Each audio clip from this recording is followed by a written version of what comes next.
السلام عليكم يا أحلى متابعين.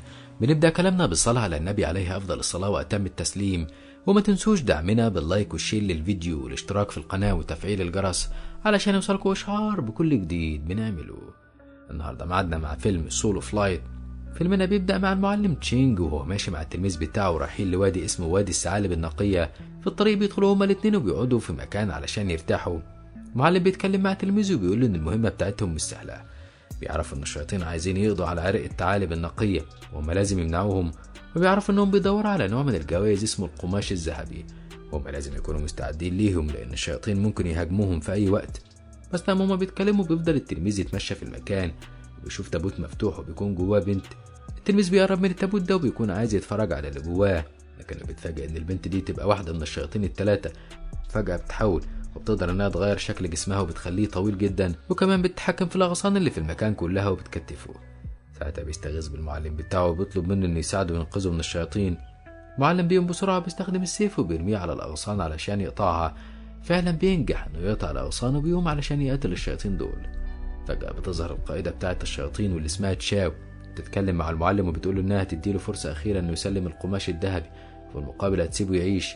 المعلم بيرفض وبيقول لها انه مش هيقتلها هي والشياطين اللي معاها، اخر نفس فيه. فبتقول انها تخلص عليه هو وكل عرق الثعالب النقية، وتؤمر اللي معاه انهم يقتلوه. لكن المعلم بيكون قوي جدا وبيقدر انه يصد ضرباتهم ويبعدهم عنه. ساعتها بتضطر تشاو انها تدخل بنفسها وتحارب المعلم وبتنجح انها تهزمه وتاخد منه القماش الذهبي. بتقول انها كده هتدور على الجزء الثاني علشان تاخد القوة الكاملة. بعدها بنروح للقرية وبنشوف كبير الشيوخ واللي اسمه لاو وهو في المكتبة بتاعته، بيجيله المساعد بتاعه شيوون وبيقول له ان الحكماء قدروا يحموا البوابة بالطاقة بتاعتهم، لكنها مش هتقدر تستمر اكتر من نص شهر بس وهتنهار. بيقولوا له انهم لازم يكونوا ايد واحدة ويتحدوا مع بعض علشان يحموا البوابة ويمنعوا الشياطين من المخطط بتاعهم. في الوقت ده بتكون تشاو بتتكلم مع الاتباع بتوعها من الشياطين وبتقول لهم انهم لازم يجيبوا لها النص التاني من القماش الذهبي ولازم يعرفوا مكان وادي الثعالب النقي، وبتعرفوا انها مستعدة تخلص عليهم كلهم لو فشلوا في المهمة بتاعتهم. وبيكون معاه واحد من وادي الثعالب وبتفضل تعذبه علشان يعترف لها بمكان الوادي، لكنه بيكون رافض يتكلم وده بيخليها تعذبه اكتر وتستنزف روحه لحد ما بيموت. بعدها بنروح لشاب اسمه هونج وهو بيستعد علشان يروح المدينة ويدخل اختبارات أكاديمية الفنون القتالية. ونعرف ان هونج يبقى وريث قصر عيلة هونج المشهورة ومامته كانت من اول مقاتلات في الامبراطورية كلها. وبنشوف هونج لما بيوصل على المدينة وبيشوف اسمه في قائمة اللي هيقدمه في الأكاديمية، لكنه بيتفاجئ انه مش مسموح له انه يدخل الاختبارات من الاساس.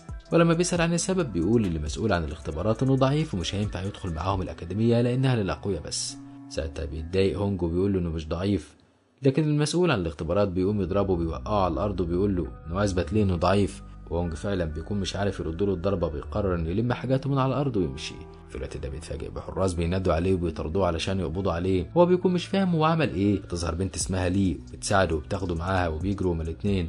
ولما الحراس بيرموا عليهم الاسلحه بتقدر لي انها تحمي هونج وبتهرب بيه وبيروح على الغابه. هناك بيسالها ليه الحراس دول بيطردونا وبيسالها لو كانوا من قصر هونج ولا لا، لكن لي بتقول انه دول مش حراس ومش من قصر هونج وان دول شياطين وجايين يقبضوا عليك علشان انت الوحيد اللي هتقدر تنقذ عرق الثعلب النقي. بيستغرب هونج وبيقول لها انه مش شخص قوي ولا بطل علشان ينقذ عرق الثعلب النقي، لكن ليه بتعرفه ان لسه في حاجات كتيره هو معرفهاش عن نفسه. وفي الوقت كلمه في ده بيظهر مجموعه من الشياطين وتشاو بتكون معاهم علشان يمسكوا هونج وليه، والاتنين بيجروا منهم لحد ما بيقدر مجموعه من الشياطين انهم يمسكوا هونج، لكن بترجع وبتساعده وبتبعدهم عنه وبيفضلوا يجروا هما الاتنين لحد ما بيستخبوا وبيحسوا انهم بقوا في امان اخيرا. فجأة هما الاتنين بيقعوا في حفرة كانت مخفية في الأرض ويلاقوا نفسهم في المخبأ بتاع روح الثعلب النقي. ولما بيسألهم عن سبب وجودهم هنا بيقولوا له إنهم ما كانوش يعرفوا إنه موجود هنا وهم جم بالصدفة. فبيقول لهم إنه ممكن يخلص عليهم، لكن بيكون محبوس ومش قادر يخرج من السجن بتاعه. وساعتها بتطلب ليه من هونج إنهم يهربوا بسرعة. فعلا بيخرجوا هما الاتنين من الحفرة دي وبيتفاجئوا تشاو كانت في انتظارهم ومعاها القوات بتاعتها وبيضربوا هونج علشان يخلصوا عليه. لكن بيظهر المعلم لاو وبيحارب تشاو وبيقول لها إنها مش هتأذي حد منهم تاني. تشاو بتكون عارفة المعلم لاو. الاتنين بتحصل بينهم معركة، لكن تشاو بتهرب في الآخر وبتقول للاو إنهم هيتقابلوا مرة تانية. بعد شوية بيكون هونج نايم وبيفضل يفتكر لما كان طفل صغير وكان عايز يتعلم الفنون القتالية وفي القصر كانوا مانعينه إنه يتعلم أو يكون قوي. بيفتكر لما مامته كانت تعبانة وبتموت هو ما كانش عارف يعمل لها حاجة، وده بيسبب له كوابيس وبيفضل ينادي عليها لحد ما بيقوم من النوم مخضوض.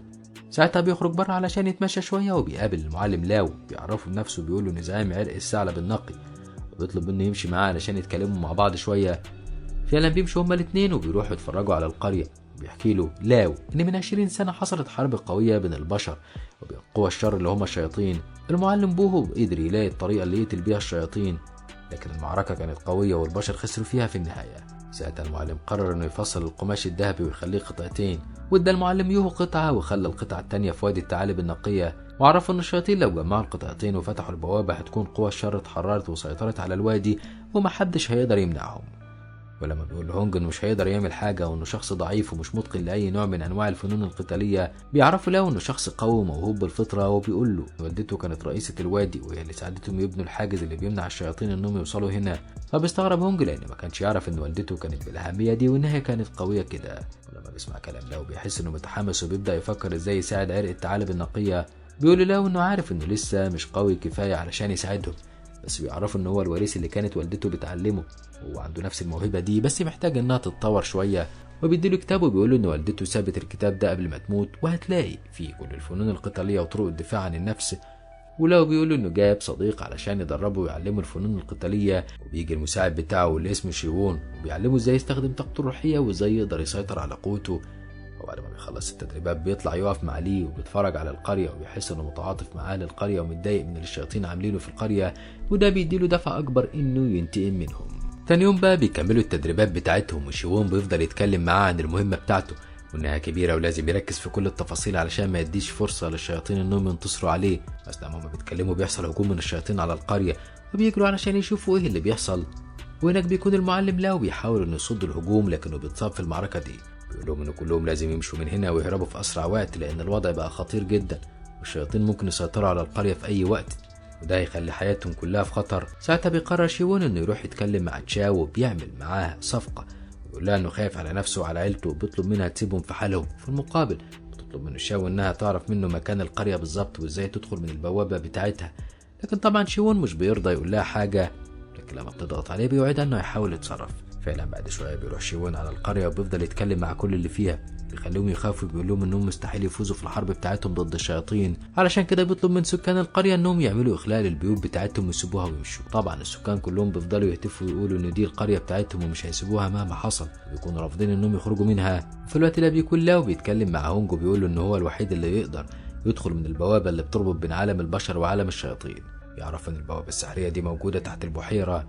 فعلا بيجري هونج وبيدخل البوابة وهناك بتجيله الحارسة وبتسأله عن سبب وجوده هنا. يقول لها انه عايز يعرف ازاي يحارب الشياطين ويحمي عرق الثعلب النقي. وساعتها الحارسة بتعرف مين هي والدته وبتعرفه انها كانت من المحاربات الأقوياء جدا وكانت سبب في بناء الجسر بين العالمين، علشان كده بتديله عكاز قديم وبتقول له ان ده اللي هيساعده في الحرب بتاعته. فعلا بياخده منها وبعد شوية بيخرج وهو مغمى عليه وبيكون مش عارف ايه اللي حصل. بعد شوية بنشوف لاو وهو واقف مستني خروجه هونج وبيتفاجئ بتشاو وهي بتهجم عليه وبتقوم معركة قوية بينهم هما الاتنين. لكن تشاو المرة دي بتكون عايزة تاخد حقها وبتفكروا انها هربت منه المرة اللي فاتت، لكن المرة دي مش هتهرب وهتخلص عليه. فعلا بتقدر تهزمه في النهاية وبتاخد منه الجزء الثاني من القماش الذهبي، وكده بيكون معاه الجزئين وهتقدر تفتح البوابة. على طول بترجع على المقر بتاعها وبيكون شيوون هناك وبيطلب منها انها تسيب القرية بتاعتهم وتسيب اهله في سلام بعد ما اخدت اللي هي عايزاه. لكن تشاو بتغدر بيه وبتقول له انها مش هتسيب حاجة، قرر انها تخليه معاها اسير وبتعذبه علشان تاخد منه المعلومات اللي هي عايزاها. في الوقت ده بيكون هونج حاسس باحباط شديد جدا بعد ما المعلم لاو مات ومعرفش يعمل له حاجه، وبيقول ان عمره ما هيقدر ينقذ عرق الثعلب النقي ومش هيقدر يعمل لهم حاجه لانه شخص ضعيف. وبيرمي الكتاب اللي ورثه عن والدته في النار وبيقول ان الكتاب ده ملوش لازمه ومفيش فيه حاجه مفيده، بيخليه يتكلم معاه وتفكره بمصيره والشخص اللي كل عرق الثعلب النقي معتمد عليه.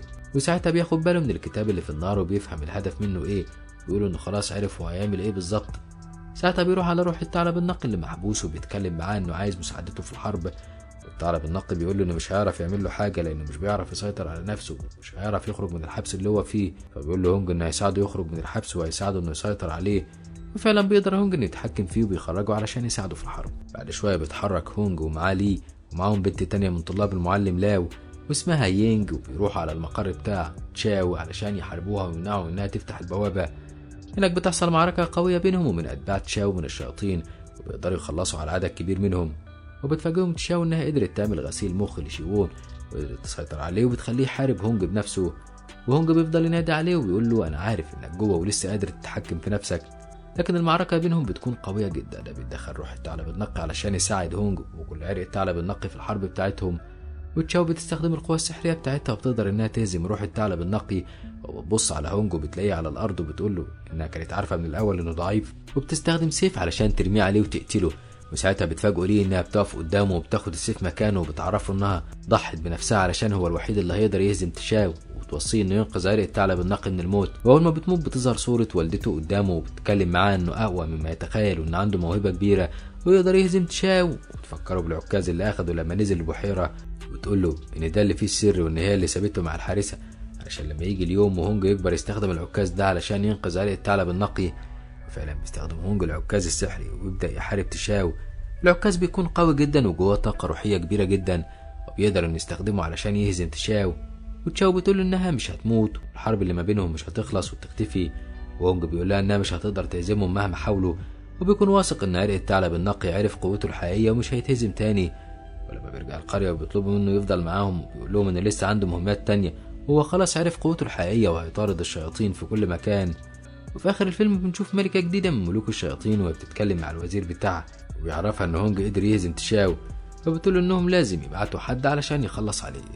وبكده يخلص الفيديو بتاعنا النهاردة. لو عجبك ما تنساش دعمنا باللايك والشير للفيديو، وما تنساش الاشتراك في القناة وتفعيل الجرس علشان يوصلك اشعار بكل جديد بنعمله.